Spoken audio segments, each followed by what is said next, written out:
And good afternoon, everybody. I'm about to add my co-host, Trevor Stevenson, and our very special guest for the day, Hannah Nunn to the stream. Thank you, guys, and welcome. Afternoon. Hi. Hello. How's everybody doing? We ready? Yeah, ready. All good. Can you hear me? Fine. Yeah. Yes, good. Loud and clear. Now, what we're going to do is, guys, if you don't know how this session is going to be, it's all about Hannah's business. I'm going to find out how she got started, about her creative journey, and what led her to her current laser processing. And that's what's going to happen. So if you've seen any of our Q&A sessions before last year, similar kind of format, we're going to ask Hannah some questions. We'll start with some general about the background. Then we'll kind of get a tour of a studio. We're going to see where the magic happens. And then we're going to go into the laser-related questions. And we're going to leave 10 minutes at the end for Q&A with you guys. So any questions for Hannah or Trev, put them in the chat and we'll get them when possible. If you do have any questions and you want to make sure they get answered, send them to inquiries@troteclaser.co.uk just in case we do miss any. Obviously, we've only got 40 minutes. You want to get as many answered as possible. Yeah, the key thing is, as well, this is being recorded. So if you do need to duck out, please make sure that, or just look out for the link that we'll send later on. And you'll be able to catch up then. Don't want to miss this session. It's going to be really cool. And the links for all of tomorrow's sessions are below. So should we get started, guys? I think it's the main one. Yeah, let's go. Excellent. I'm just going to share my screen because we're not going to do Death by PowerPoint, as Brian said this morning. What we're going to do is we're going to showcase Hannah's website and some of her nice social media products. So the first question I'm going to say, Hannah, is just how did you get started on your creative journey while my Chrome tab crashes? So when that loads, we'll get to that. But how did you start? Well, it depends how far back you want to go. But I've always been a little bit on the creative side and encouraged in that way to play with ideas. And I went to art college when I was young, and have been making things ever since. So when I went to art college in Wales many years ago, and I stayed there for quite a lot of years, and that's when I got really interested in nature, in drawing plants and flowers. And but then I moved back up to Hebden Bridge about 21 or so years ago, when my kids were ready to start school, and that's when I had a little bit more free time and decided to start a little business. So originally I was just bringing all these ideas together that I'd been playing around with for years, and wanted to make this range of handmade cards. And I was doing very, very intricate hand cutting at that point, and had this really successful little range of greetings cards, and they were selling all over. They were selling had a really great agent. They were selling in Harrods and in Selfridges and in lots and lots of craft galleries up and down the country. And I was intricately cutting them by hand with my craft knife.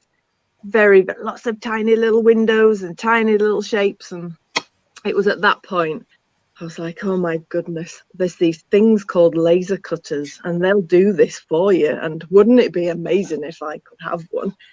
But they were like, thousands and thousands and thousands of pounds out of my reach at that point. So I carried on hand cutting for a while, and I was always holding up my silhouettes to the light, like to look through them. And one day a colleague in my studio was like, why don't you make lights? You can't make much money per card, per handmade, hand cut card. And it was very true, but there might be something in this, in making lights. So I did have a vision of what these lights might look like, and kind of saw things flash before me, and set to work trying to design the first one. How was I going to make them structurally? How are they going to be held together? How was I going to illuminate them? So it was much trial and error. And at that point I applied for some funding from the Arts Council, and they were supportive, and they gave me a what did they call it, research and development grant. And I was able to play with ideas, and forever holding things up to the light, trying things on, and then the first lamp was born. And the rest is history. I can say it's almost a bit of a light bulb moment, if you pardon the pun. It's very It Yeah. was, James. Yes, it was. Think Has as to be well. said. Well, speaking of the light, Hannah, obviously Yeah. at the moment, before the evening draws in, would you mind just swiveling your camera around just to show them the studio? Because obviously, I can see it's quite light in the background. We're probably catching the early evening sun. Yeah, well, there is no sun whatsoever. It's the early morning light, early evening light, yes, but good idea to do the tour now because it is going to get dark. So I'm just going to turn my camera around and I'll take you on a little tour. So as well as lighting, I also make a range of window films, and you can see them here. Again, all my work is about silhouette and light and things coming to life with the light. So I've got quite a lot of window film on display. And as well as the window film and the lighting, I also make this range of what I call tiny treasures. So there are lots of like little special things that you might find, like chestnuts and tiny acorns. And what type of materials are those? These are made out We of talked about paper earlier. these are card, so they're slightly thicker than the paper, so they're able to. But people think all the time that they email me and say, "I'm really interested in your little wooden treasures." And they're not wood; they're card. Still very delicate though, and very intricate. Yeah, they are really delicate and really intricate. You can see them, the little sycamore seeds. They've got a lot of detail. The laser handles that detail really well, which is what I love about it. Because I can see why I can see why people do think it's wood though, Hannah. They look very durable, even though, like you say, they're very delicate. They look they're very well made. delicate when they look. And so I've just got a couple of examples here of the paper being cut. So this is very, very fine. But the laser also does a good job of cutting out very, very fine detail. So I'll cut shapes and then I'll layer them on the paper, and then I take them over to this part of the studio and put them through my laser cut. That's not a laser cutter, that's a laminating machine. And then got my drawer full of bits. So these are all the poppers and clips and tools and things that I use to construct the lamp. So inside each of the cylinders is one of these little tripods which fixes in with poppers and clips. I wanted to create the lights with as little shadow as possible in them to make them really, really simple. I've got a lamp over here, and it doesn't do that well on camera, but it changes its colour somewhat. But you can see the level of detail about these. And then down at the bottom, that's one of the little poppers, so you can see there's minimal shadow for the tripod inside to clip into the lamp. And I wanted to show you this bit of detail as well on this foxglove lamp. I don't know if you can see it very well, but this is me making use of the engrave on the laser machine. So the engrave, obviously takes away the top layer of paper and gives me another kind of colour in my palette to play with when I'm designing the lamps. And over here we have some we made earlier. So lots of lamps waiting to go to their new homes. And then here is the wonderful Speedy 300, which has which has I'm really very happy with it. I'm doing lots of experimenting this week. Actually, I've been playing a lot with I'll show you these, with trying to make textures with the engrave. So I've been cutting out pebbles, and I'm not sure if we'll be able to see these when the light shines through them. There's that's done with the engrave by making the paper really thin. And again, obviously with Alex being on the session before, what a lot of time we're doing is with applications like this, where we've got some materials that are very delicate, sometimes very, very difficult to work with. This is where we brought Alex in, wasn't it? And Alex did a lot of the sampling and working with your designs to try to get the optimum results on very fragile, frail Absolutely. pieces. Like the paper that I use is so thin, and it's hard to imagine that you could take a layer of it away and it would still hold together. But that's how fine the laser can go. And Alex was really helpful, because I wouldn't have known where to start with the, you know, the powers and the speeds. And he helped and experimented with my particular materials and gave me some settings to try and work with. So that's been, really helpful. So how do you start then? Do you draw electronically, or are you starting off from kind of pencil sketches? How do you get obviously from the vision of seeing what you want to create and then getting it into the laser? Because it's the creative part that I always feel is the most difficult, and then being able to get that across and represent it and then kind of get it into the machine. Well, sometimes, like with these pebbles that I've been playing with this week, I have just designed them in the computer.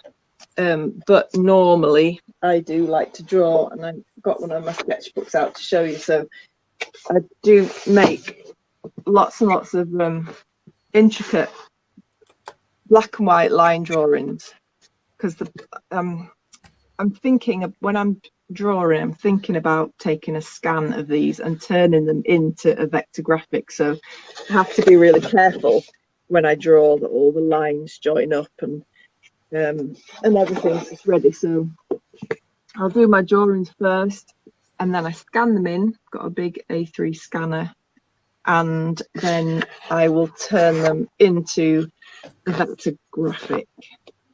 I use CorelDRAW. I also use Illustrator, but I use Corel with the laser.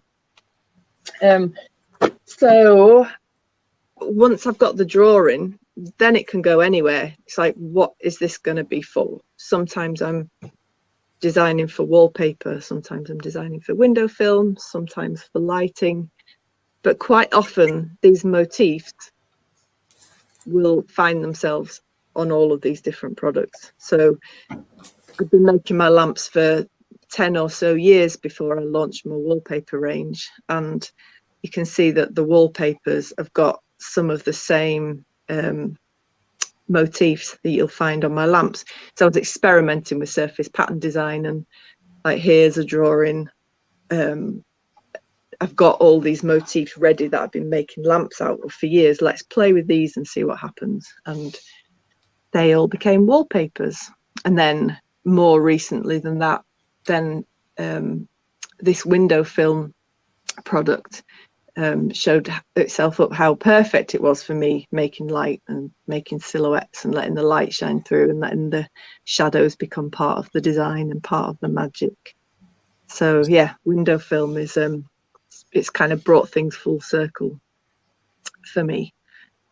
Yeah, I was going to say, we can actually see it on your window as well, Hannah. When obviously you're giving us your tour, it's great. It's something quite not necessarily quirky, but it helps to brighten it up, even though it's only using natural light. It's just a very simple creative measure that obviously creates a striking finish.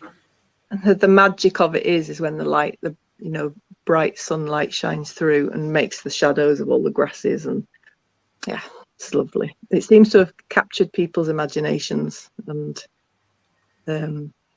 yeah, it's been a great product.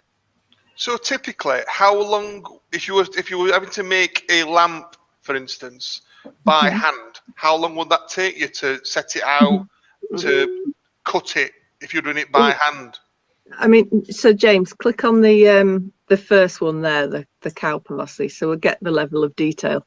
I mean, way back in the early days when I was hand cutting every single thing that I made, I didn't make this design. It would have been too intricate for me to cut by hand over and over. So this one has been designed especially with the possibilities of laser cutting in mind. So yeah, It's a really difficult question to answer, how long each one takes, because I make them in batches. I make them in small batches. I'll do all the lasering first, and then I'll do all the sticking, and then we put them through the machine, and then we trim. So, you know, we make quite a lot in a day. I don't really know how long one takes on its own. I bet you dread to think. Yeah, Bet you definitely dread to think what it would have took by hand. Like we've said, it's I know. I mean, there are some incredible paper cutters around out there doing very, very intricate things, and I did enjoy that craft, and I saw it as my craft. But my body was struggling. I was having a repetitive strain injury in my shoulder, and just the repeating of those cuts over and over again. So then I thought, right, it's time to explore this laser cutting option. And I still didn't have the funds or dare to borrow the funds to buy a machine of my own. And I didn't know how technical you needed to be in order to own one. So I decided to outsource it. And I found a very lovely guy called Bob who lived in Devon. So at the time, like, I don't know, 15 years ago or so, there weren't that many laser cutters around, or laser cutting services that I could find easily. Anyway, Bob looked after me for 10 years, but he'd bought that machine as a retirement job. He'd already retired, and this is what he was doing. So it was always in the back of my mind that one day he's going to retire, and what am I going to do then? So it's like I started thinking, well, maybe we could. By this time, I'd moved into this studio, so I had space to house a machine of my own. And the business was good, so I was more confident with my funds and thought I'll try it. And someone came to my open studio and said that someone locally was selling a machine, and so he came and he did some tests for me, and it did pretty well, the first machine that I bought. And we used it here for a year or so, and we got a long way. I mean, we managed to cut the treasures. We managed to cut the papers, but it wasn't as clean a cut as I liked. And I'm talking like literally clean. There was a layer of dust along the edge, and had to buy a dusting booth so I could dust all my shapes down every time I'd made something. I also make these where can you see them best? Bouquets of flowers, and like I could run my fingers down and they'd come out black. So suddenly laser was a mucky job, and I was thinking, it might just be the machine. This might be solved with a higher spec machine. And so I began to do some research and discovered you guys, and now I have a Trotec of my own, and I don't have a dusting booth anymore. It's great. Well, your first machine was a glass tube machine, so obviously you kind of went down the glass tube route because of the cost implication for you. Right. To be honest, I didn't know there was a thing as a glass tube or a ceramic tube or a whatever tube. It was just like, oh, this is a laser cutter. I didn't have enough technical knowledge about it. So, yeah. And also you were trying to get from being creative to being productive, being able to repeat, get the repetition in there. Mm-hmm. So when you look at the glass tube machines, as we covered earlier on this morning when we did the demonstration with one of ours, what you've not got is the same beam quality. So your beam size might be 0.3, 0.4, maybe 0.5 of a millimeter. Whereas I think now you're working, is it a 1.5 lens? I think so. Yeah. I think it is from the setup. So we're working with a beam width of about 0.15 of a millimeter. Really fine. We've got the power tuned to a really kind of short point. So we're just going through the material and not creating as much debris. Yeah. And then obviously we're getting rid of jobs instead of creating extra processes. So absolutely. Like That's cleaning carbon paper. Not having to do the dusting is it was a horrible job, and it's amazing not to have to do that anymore. When I first got this machine, I described the difference was between, you know, my old machine was like drawing with a fat marker, and this was like drawing with a fine liner pen, as the level of detail was so precise and lovely, and just what I need in my work, because I'm all about the detail. A bit of a perfectionist. Quote. Just a little bit. Absolutely. So have you found, since you've obviously using the other machine, you're having to draw things, were you having to convert your drawings to suit the other machine? Because you mentioned Corel Draw, you mentioned Illustrator, and we know that obviously you can go straight into the machine with that. So that, has that been a time saving? Definitely, yeah. We had to put in my old machine, all my drawings were set up in Corel files, but we had to set them up as, what are they called? EPs? So long ago now, I've forgotten. EPS? EPS, yes. And that was fiddly. But I really like being able to work directly from Corel. Been using Corel for like all my computer life, like, so yeah, it's natural for me, and it's really nice to just be able to press print and go straight to the laser. So has that made your life easier, as in going from pencil drawing, electronic drawing, and then into production? Yeah, absolutely. That's yes, good. Much smoother, much more enjoyable. I have got with me is there you go. So there what we we go. did is, how's that coming through, guys? Looks great. Yeah. Obviously, we asked Hannah to commission 6 lamps, one for each of our showrooms, just because it's a really interesting application. And again, it's working with a really difficult material because of the delicacy of it, in terms of engraving it to produce light, cutting it, scoring it, marking it. In fact, I quite like that one in the background. I think we'll leave that on. Never leave it on.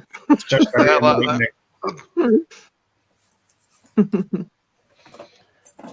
Has there been any questions come through yet, James? We have actually got a few, Trev, yeah, but I think because we've still got a bit of time, one of the things I would actually personally like to ask Hannah is obviously, you know, what's the most, even personal wise, if it's not laser related or just, you know, whether you've been hand cutting or not, what's the most interesting thing you've ever actually just designed? Well, I suppose that's in the eye of the beholder. It's a hard question to answer, right?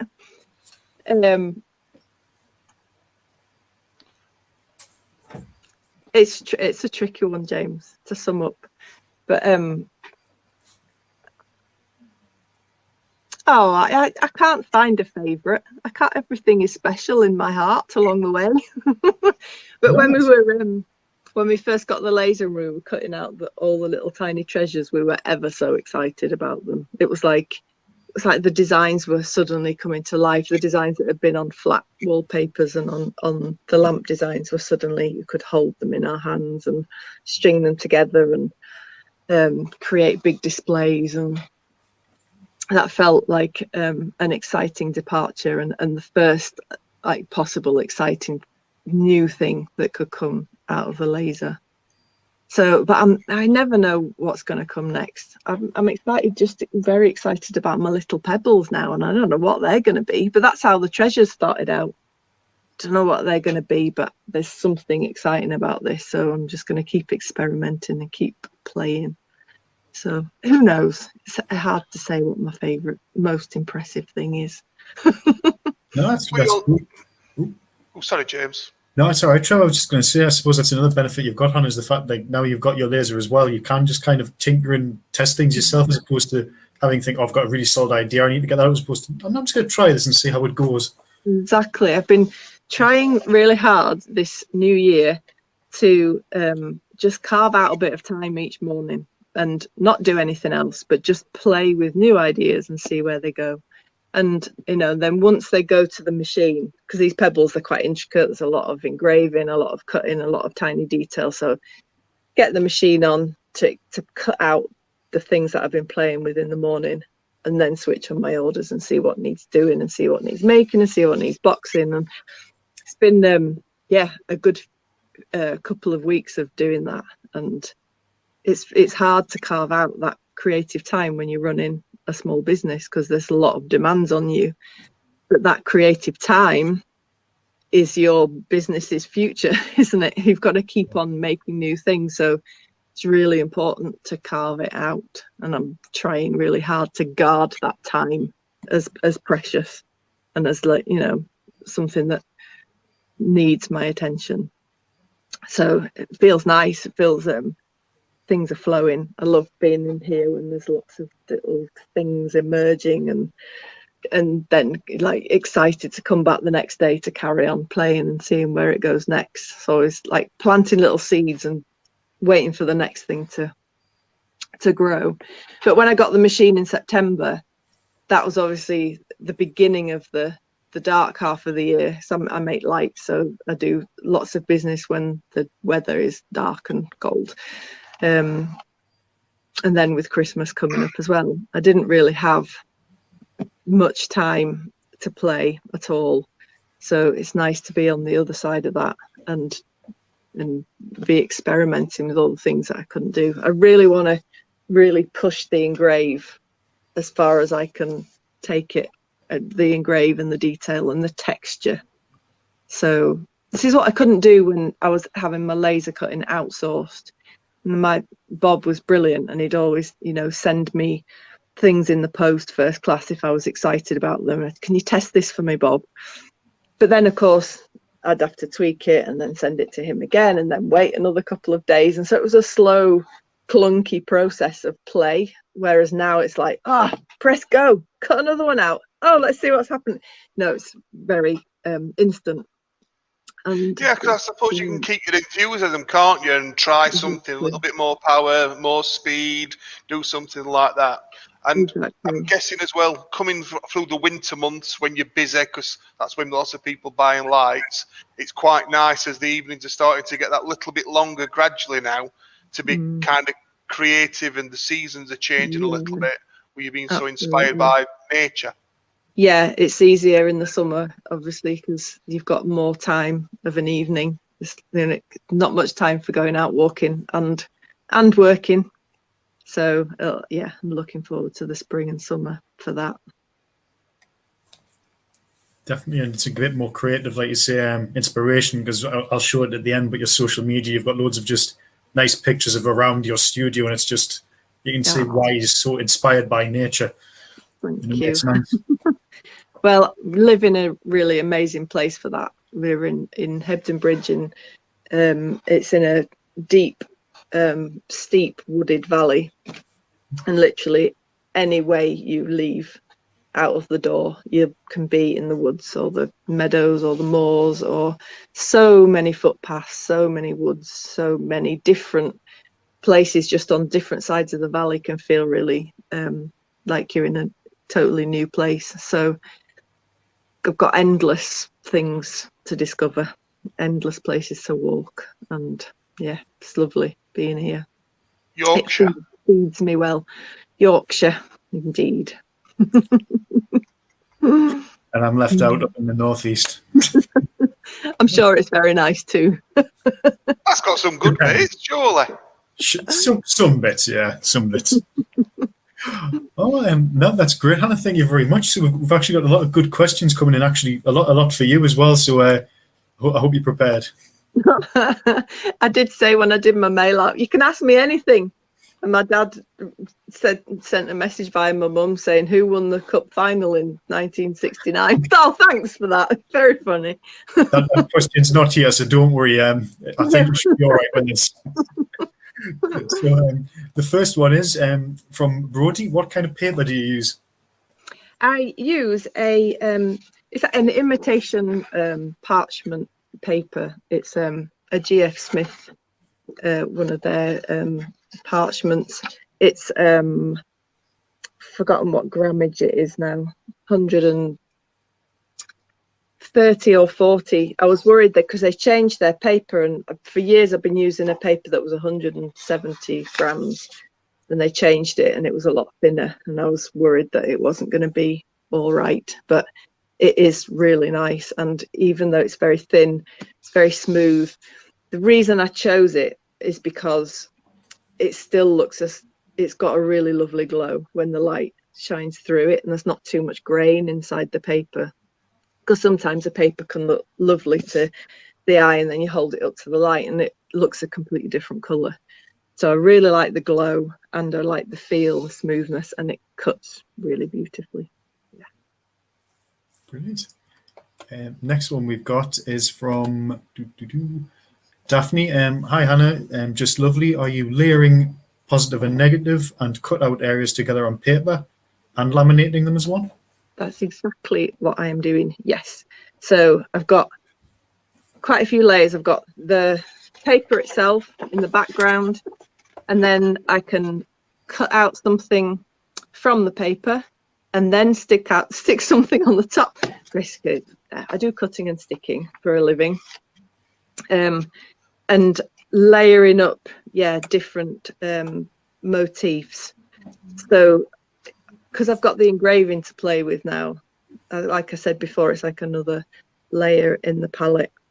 And then the lamination, because I use matte laminating pouches, that again does something else to everything. It kind of glues everything together and creates a lovely another layer of light when it's lit. So yeah, that's what I'm doing.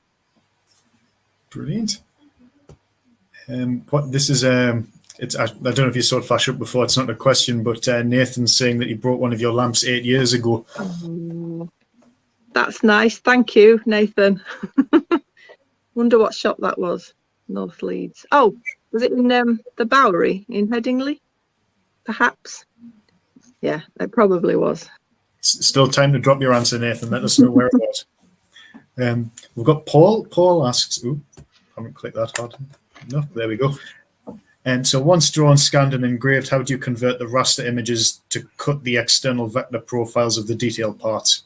Also amazing website. I don't actually know what a raster image is. Sorry to be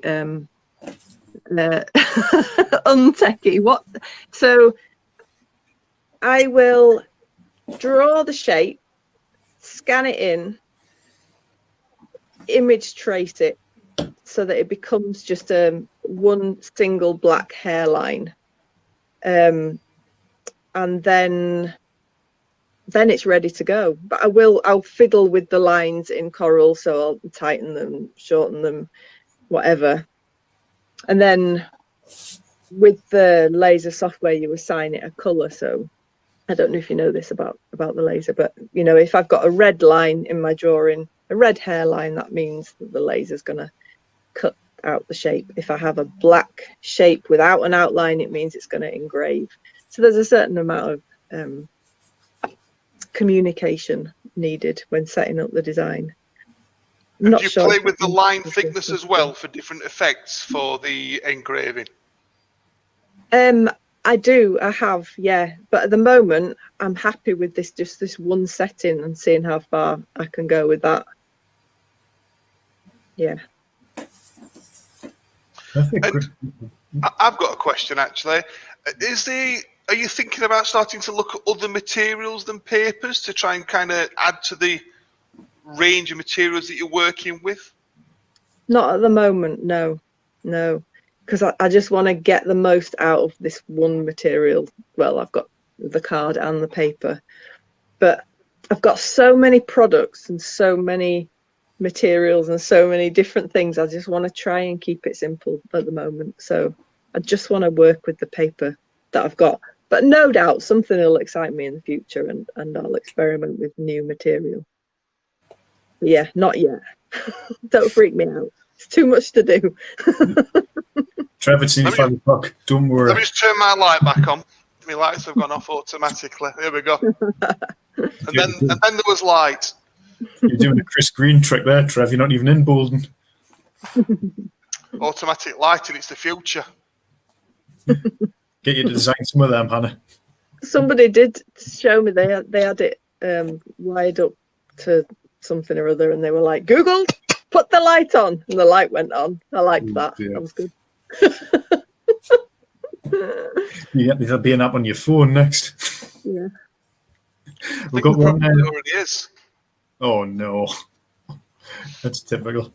We've got one last question, and this is for you. Well, for general, I guess, Trevor, but you're probably best placed. How often do you have to service a laser? So I guess maybe in regards to Hannah's application with paper, or just general. Well, in general, generally speaking, you want to have a look at your machine and service it once a year if you're using it in normal use. So we've got some customers who run their machines 24 hours a day. So they're using it on average 3 times as much as an average person. So some people will have a servicing schedule of every 3 or 4 months because they're working in a real production environment. Whereas with Hannah's machine, annual service. She's got sufficient extraction because one of the things that we've not talked about is you're using a vacuum table. With working with papers, we want the papers to stay really nice and flat so we can stay in focus and be very delicate with them. So we're using an extractor that's also removing any fumes, any debris, but it's also holding the paper flat for it to be processed. So yeah, annual service, just like you would have your car would have an MOT or an annual service, we would recommend the same with your machine, unless you're using it every hour of every day, in which case alter your servicing schedule pro rata would be my answer to that. Fantastic advice. To clean the lenses is quite important. It does make quite a lot of difference to keep the lens clean, and that's really nice and easy with this machine. So yeah, I find with the engrave, it's taking off a layer of the paper, so there's like a fine white powder that gets stuck to things. So keeping that clean, making sure that doesn't like settle on the lens, gives a much cleaner, nicer cut. So I might do that. Depends if I'm doing a lot of engrave. I might clean it once a day or once every few days. Depends on how much dirt I'm making. Well, you tend to find your own cleaning regime, don't you, as you kind of use it. And it's like wearing glasses. If I look after the lenses and keep them clean, I'm really bad at that. Unlike me. Unlike me. Terrible. If I've got fingerprints, I'm not going to be able to see a thing. So yeah, cleaning regime, it's as and when. But we tend to recommend once a day. Obviously, it's going to depend on the application and the materials you're working with. It's with my old machine. I used to hate doing it. It was quite hard to get everything back in line again afterwards. But with this, it feels really efficient, and I feel like I'm really caring for it, and it's really easy, and it's within my capability. And yeah, so I like cleaning the lens. New day, shiny new lens. It's good. Absolutely. We've got 2 more questions coming, guys, and we've got, I think we maybe go a little bit over, obviously, but oh, that's not the right one. That's thanking David. But yes, thank you for watching, David. Hope to see you in future sessions. Daphne has asked, what is the weight of your card stock that you use for your treasures? It is from GF Smith, and it is, I can't remember again, but it's thicker than anything that they had in their catalogue. They do what's called a laminating service, where they will stick one sheet to another and make it much thicker. So I think it's like about 700 grams or something. It's quite, I'm sorry I can't be exact. I don't hold these figures in my head once I've got them. You can always email me, I'll tell you. I can check it out on an invoice. But yeah, they've laminated the 2 thickest kinds together to create something quite thick. I don't know if you can see how thick that is. Anyway, it's nice and chunky. Absolutely. Thank you for that, Hannah. And the final question from Paul. Paul has asked, what bed do you use, obviously, to keep all your little bits and pieces safe when you're cutting? It's a honeycomb bed, and some things do fall through the holes and I have to go and rescue them. But mostly I'm able to bring them out intact. But yeah, the honeycomb bed is really important for me, because I've got the vacuum bed underneath, so that's doing all the sucking and keeping things flat and extracting. Then there's the honeycomb bed, and everything sits on the top. So I'll take you to it and just show you in case there's somebody who doesn't know what So this is the honeycomb bed. You can see some bits like left over from cutting earlier. So they just managed to rest on the top, but they do sometimes fall down the hole. That's another thing that I have to clean out. So yeah.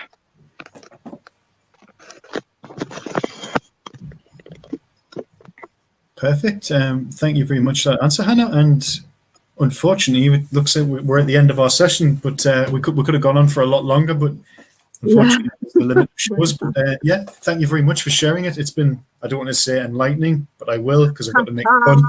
But it's don't Yeah, you do shake it. your head, Nala. I've heard you make worse jokes. Thanks for inviting me, and thanks everyone for coming, for listening, and for your questions. No problem at all. Thanks, Hannah. All right. Hannah.